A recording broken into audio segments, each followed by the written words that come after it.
If you're finding autocomplete in Visual Studio Code a bit too much and just want to turn it off, here's how you can do it in a few simple steps. Start by opening Visual Studio Code on your computer. Once it's up, look in the bottom left corner and click the little gear icon. That opens the settings menu. Next, when the settings window comes up, you'll see a search bar at the top. Type in editor.suggest on trigger characters.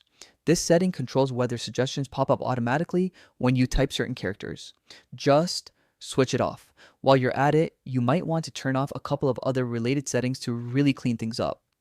Look for editor.quicksuggestions, editor.parameter hints.enabled, and editor.word-based suggestions. Toggle each one off the same way to get a distraction-free coding environment.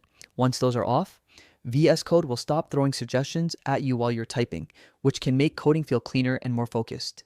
This is especially useful if you're working on smaller scripts, experimenting with different programming languages, or just prefer having full control over what appears in your editor. You'll also notice fewer pop-ups that can sometimes interrupt your flow or accidentally insert unwanted code.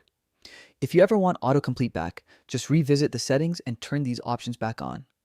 By customizing these settings, you're essentially taking full control over your coding environment, making it more tailored to your workflow. It's a simple tweak that can make a surprisingly big difference for productivity and focus.